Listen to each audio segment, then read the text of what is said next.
व्यक्ति का जीवन बदल देगी गौतम बुद्ध की ये कहानी। नमस्कार दोस्तों, आज की वीडियो में आपका स्वागत है। तो वीडियो को फटाफट से लाइक और सब्सक्राइब कर दें। चलिए बढ़ते हैं अपनी कहानी की तरफ। एक दिन गौतम बुद्ध अपने शिष्यों के साथ एकदम शांत बैठे हुए थे। उन्हें इस प्रकार बैठे हुए देख शिष्य चिंतित हुए कि कहीं वे अस्वस्थ तो नहीं हैं। एक शिष्य ने उनसे पूछा कि आज वे मौन क्यों बैठे हैं, क्या शिष्य से कोई गलती हो गई है? इसी बीच एक अन्य शिष्य ने पूछा कि क्या वे अस्वस्थ हैं, पर बुद्ध मौन रहे। तभी कुछ दूर खड़ा व्यक्ति जोर से चिल्लाया, आज मुझे सभा में बैठने की अनुमति क्यों नहीं दी गई है? बुद्धा आंखें बंद करके ध्यान मगन हो गए। वह व्यक्ति फिर से चिल्लाया, मुझे प्रवेश की अनुमति क्यों नहीं मिली? इसी बीच एक उदार शिष्य ने उसका पक्ष लेते हुए कहा कि उसे सभा में आने की अनुमति प्रदान की जाए। बुद्ध ने आंखें खोली और बोले, नहीं, वे अछूत है, उसे आज्ञा नहीं दी जा सकती। यह सुन शिष्य को बड़ा आश्चर्य हुआ। बुद्ध उनके मन का भाव समझ गए और बोले, हाँ, वे अछूत है।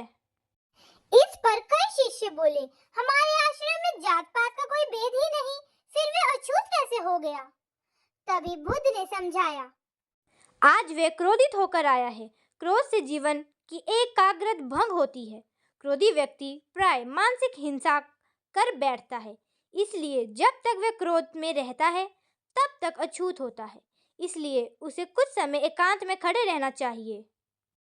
क्रोधित शिष्य भी बुद्ध की बातें सुन रहा था। पश्चात की अग्नि में तप कर वह समझ चुका था कि अहिंसा ही मनुष्य का महान कर्तव्य व परम धर्म है। वह बुद्ध के चरणों में गिर पड़ा और कभी क्रोध न करने का प्रण लिया। धन्यवाद। तो इस कहानी से हमें क्या शिक्षा मिलती है? इस कहानी से हमें ये शिक्षा मिलती है कि क्रोध के कारण व्यक्ति अनर्थ कर बैठता है और पश्चाताप उसके बाद में होता है, जिसका कोई लाभ नहीं मिलता। इसलिए हमें क्रोध नहीं करना चाहिए। असल मायने में क्रोधित व्यक्ति अछूत हो जाता है और उसे अकेला छोड़ देना चाहिए। क्रोध करने से तन, मन और धन तीनों में हानि होती है। क्रोध से ज्यादा हानिकारक कोई और वस्तु नहीं है। इसलिए हमें कभी क्रोध नहीं करना चाहिए। क्रोध से हमारा जीवन खराब भी हो सकता है और क्रोधित करने वाला व्यक्ति अपने जीवन में कभी सफल नहीं होता। क्यों? क्योंकि उसे हर बात पे क्रोध आता रहेगा और इससे उसकी जिंदगी कठिन बन जाएगी। इसलिए हमें कभी क्रोध नहीं करना चाहिए। धन्यवाद।